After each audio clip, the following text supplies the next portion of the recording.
Haitian authorities reported over 300 missing persons during the search and rescue operations. Indigenous authorities in Guatemala carry out for the fourth consecutive day a plurinational strike against Jan Matei's administration.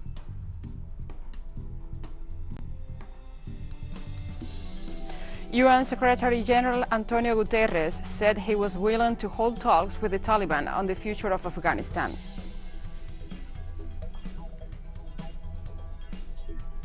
From the headquarters of TeleSUR English in Havana, Cuba, this is From the South. I'm your host, Gladys Quesada, and now we begin with the news. The humanitarian crisis in Haiti worsens. The latest preliminary report of the Civil Protectorate showed a number of 332 missing people. The injuries count rose to 12,268 as a result of the tremors. The southern department, one of the three most damaged by the earthquake, registers 1,832 deaths so far, being the city of Les Cayes the one with the most cases of an amount of 2,189 fatal victims. Meanwhile, authorities carry on with operations of street cleaning and rubble removal in the affected areas of Les Cayes. The inhabitants of the communities jumped in the search and rescue missions and joined the forces to cooperate in clearing the wreckage. Prime Minister Ariel Henry, however, expressed reticence, pointed out that too many people still lay under the debris. International humanitarian workers informed that the hospitals in the territories most devastated by the Saturday's earthquake are practically out of service.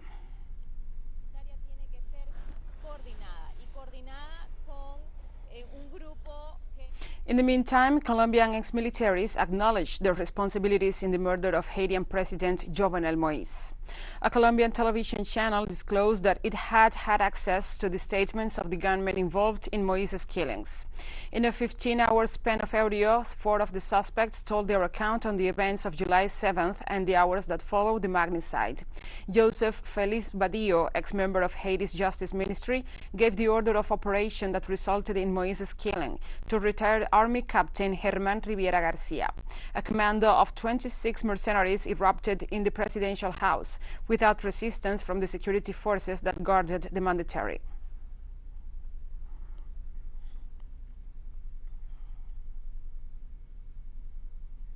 And we go now to Brazil, where public sector workers started a national strike against President Jair Bolsonaro's policies.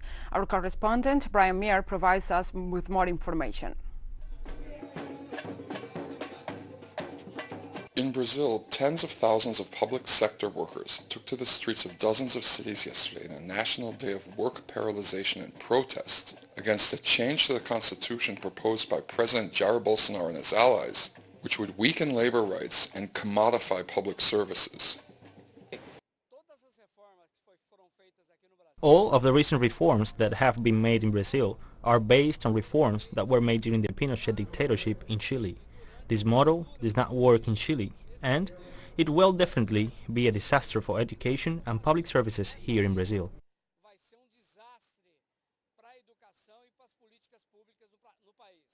If the amendment passes, current regulations guaranteeing labor security for government workers would vanish, and the door would be open to replace public schools with a voucher system. But the unions are not giving up, and are also fighting to impeach the president, whose popularity is nearing an all-time low. We are here fighting against this genocidal clown, fighting so that our rights still mean something, so they can't take them away from us. We are going to stop this amendment from passing. It is going to work out. Our comrades will win this struggle. Union leader Douglas Izzo says this fight is only just beginning, and that even more people will take to the streets on September 7th, which is National Independence Day, to demand the ouster of President Bolsonaro. Brian Meir, TeleSUR, São Paulo.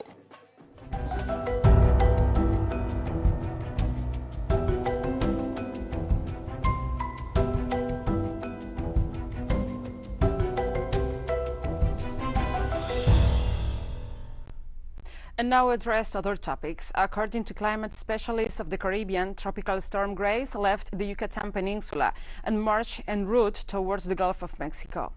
The reports of the Global Atmosphere Watch inform that the event is moving to the Gulf of Mexico with sustained winds of 85 kilometers per hour and with a speed of 24 kilometers per hour.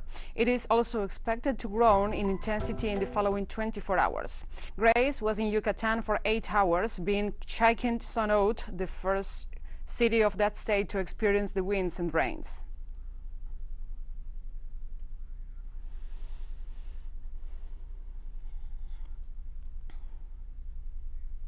According to the National Hurricane Center, Grace downgraded into a tropical storm after making landfall along the Yucatan Peninsula as a hurricane, but is expected to strengthen back into a hurricane while back out to the sea on Friday.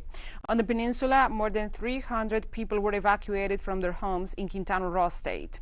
The peninsula also faced widespread power failures, and flights to and from the international airport in Cancun were cancelled overnight. As of early Friday morning, Grace was about 265 miles east of Tuxpan, Mexico, with maximum sustained winds of 70 miles per hour.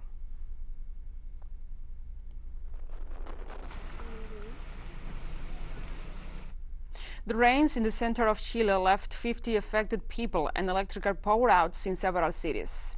Authorities informed of 50 displaced people in the metropolitan area due to the rains, plus 14 sheltered in the temporal facilities, and 11 evacuees, also reporting 13 houses with major damages, and the same number with mild structural destruction. In between 20 and 60,000 people have suffered interruptions in the electrical supply due to the bad weather. The rains are expected to last until Friday night. Authorities prepare to reduce the impact of the event.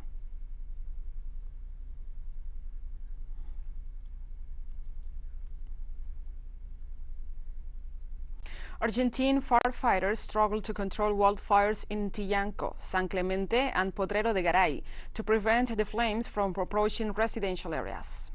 100 people have been evacuated from Potro de Garay, while the flames have destroyed 40 houses. Cordoba's government warned of an extreme risk of fires throughout the province amid the dry and windy weather. In this regard, the chief of civil defense of Cordoba, Diego Concha, stressed that the highly explosive bulbs are advancing with great speed. The surprising heat, which reached 34 degrees Celsius plus the drought in the province, make fighting the fire a much more difficult task.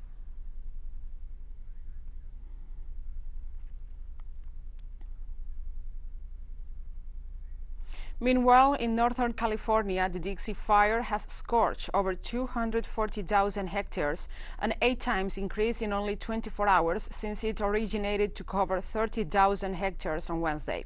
The smoke was polluted the nearby urban centers.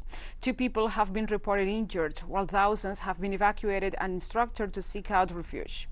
Other blazes of considerable size are affecting woodlands and residential vicinities in the United States, such as the initiated in Caldor, another town in California.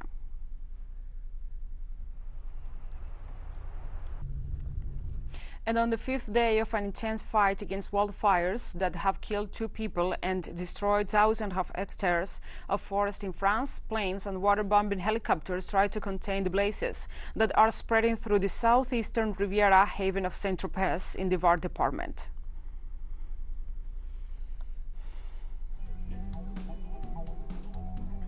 And we'll be right back after this very short break, so don't go away.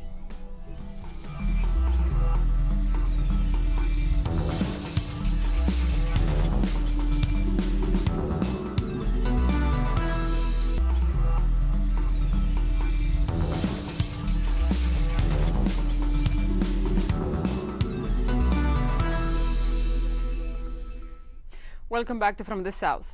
Indigenous authorities in Guatemala carry out for the 4th consecutive day a plurinational strike to express their rejection to Alejandro Giammattei's administration. Activists gathered on Martí Street in the capital to demand the resignation of President Giammattei and the prosecutor Maria Consuelo Porras. The demonstrators stated that the current government lacks popular legitimacy and described it as corrupt. They asserted that social mobilizations is the only way to promote the political changes in the country needs and called on other sectors to join the protest. This demonstration joins the actions carried out by farmers, transportation workers, and other social sectors weeks ago to condemn the government's management.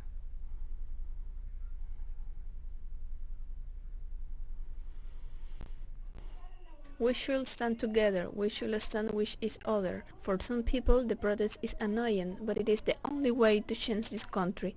The current government does not represent us. The current government is corrupt, is a thief of only violates the right of the Guatemalan population. As of today, we declare ourselves in a strike and we will continue until the government steps down, until Alejandro Yamatei resigns, until Consuelo Porras leaves. We join the call of the ancestral authorities to demand the resignation of President Yamatei and the prosecutor Consuelo Porras. This country requires a structural change, and we need to demonstrate that they are not with the people.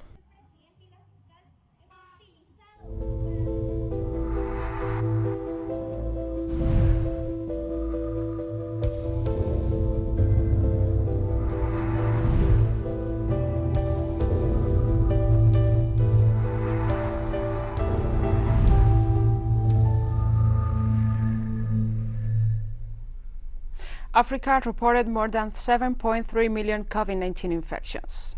According to the African Center for Disease Control and Prevention, the number of patients who have died of the disease is close to 186,000. The medical agency of the African Union pointed out that South Africa, Morocco, Tunisia, and Ethiopia are the countries with the highest number of cases since the beginning of the pandemic, and that only 2% of the population in the continent has been immunized with vaccines acquired by international pharmaceutical companies or through the COVAX mechanism of the World Health Organization.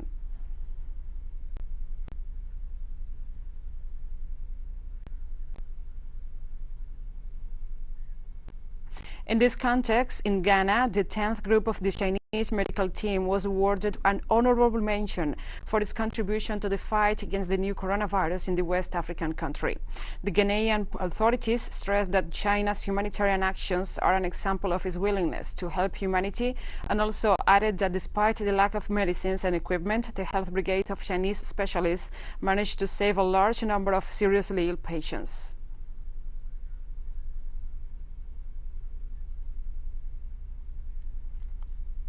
Meanwhile, in Togo, over 90% of health workers have been vaccinated against the new coronavirus with vaccines donated by the World Health Organization's COVAX mechanism, including 200,000 doses of the Chinese vaccine Sinovac, which arrived in this West African country last April.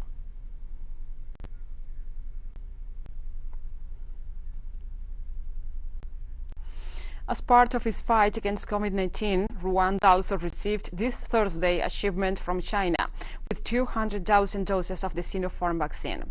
The donation from the Asian giant also includes syringes, personal protection equipment, among other special medical supplies.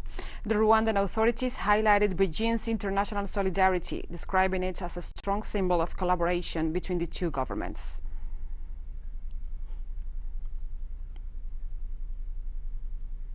Likewise, in Zimbabwe, a shipment of 500,000 doses of Sinopharm vaccines arrived also from China.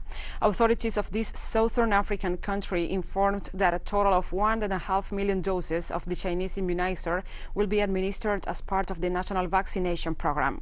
They also reported that more than 1 million citizens have been completely inoculated against COVID-19, while over 2 million have received at least one dose.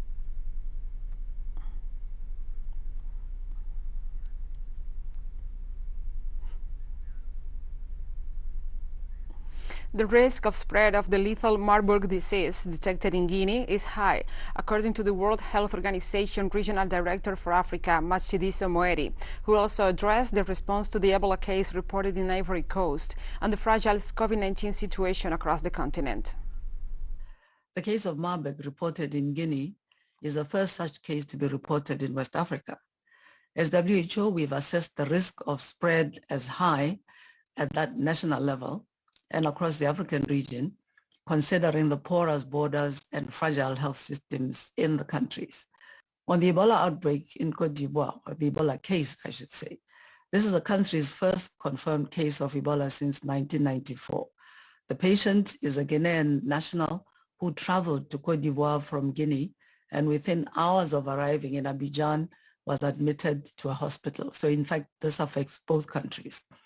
She is currently receiving treatment in a hospital. We have more stories coming up after this final short break, so stay with us.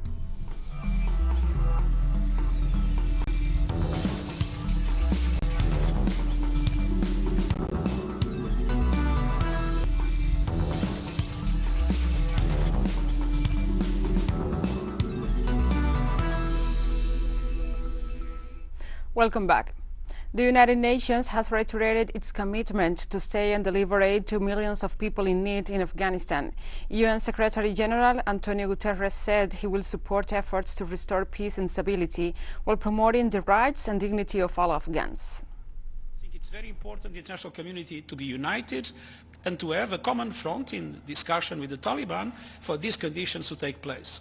If we are successful on these, I think there is a perspective for a renewal of the mandate with one kind of characteristics. If things go wrong, of course, we will have to look into a mandate adapted to whatever will come. On Wednesday night, the Transition Council and leaders of the Taliban gathered to discuss a security plan in Afghanistan as the arrangement of the government structure is underway. The meeting took place in the residence of Abdullah Abdullah, the president of the Council for National Reconciliation, who called for an unified and independent Afghanistan based on justice and equality. The Taliban delegation was led by Khalil al-Rahman Haqqani, who asked for the cooperation of political leaders and leaders of the country to guarantee the population's safety. Ex-President Hamid Karzai attended the encounter. Meanwhile, the self-proclaimed Islamic Emirate of Afghanistan announced that the Supreme Taliban leader Sheikh Hibatullah Askundaza ordered the excarceration of all the country's political prisoners. At least 3 people died and around 12 were injured after Taliban groups shot against a protest that rejected the establishment of the symbols of the Islamic Emirate of Afghanistan in the city of Jalalabad. This has been one of the first protests against the Taliban ever since the group took over the country. Tensions in the area unfolded after citizens replaced an Islamic Emirate flag with the colors white and black in the traffic circle of the city, and later on replaced that with the previous order's red, green and black stripes. Shots were reported fired in the main square of the Daranta district when protesters recreated the actions and made another flag switch. The hostilities grown on the eve of Afghanistan's Independence Day.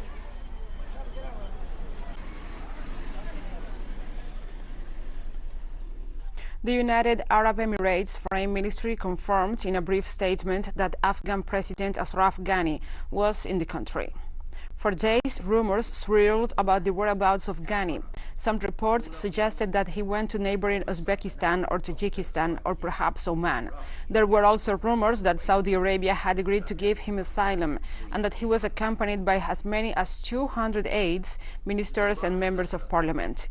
In a social media speech, the president of Afghanistan in the exile reiterated that he left the country to prevent bloodshed from happening and avoid a great disaster.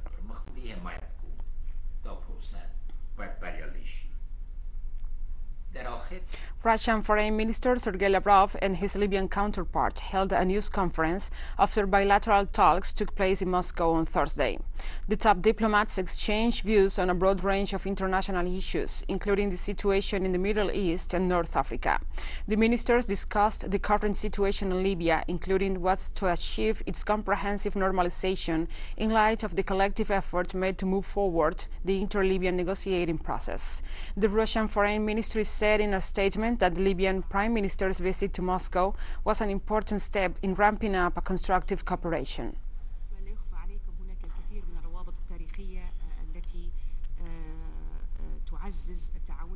Israel carried out a new air aggression against Syria.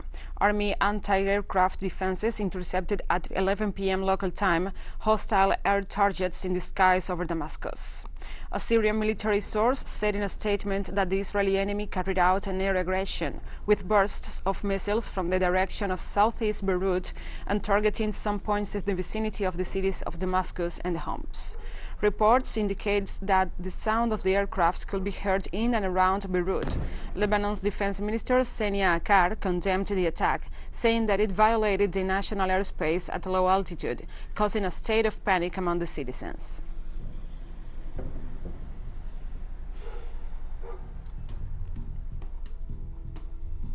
And we have come to the end of this news brief. But remember, you can find these and many other stories on our website at telesurenglish.net. And also, if you feel so inclined, please find us and join us on social media. We are on Facebook, Twitter, Instagram, and Telegram. For TeleSUR English, I'm Gladys Quesada. Thank you for watching.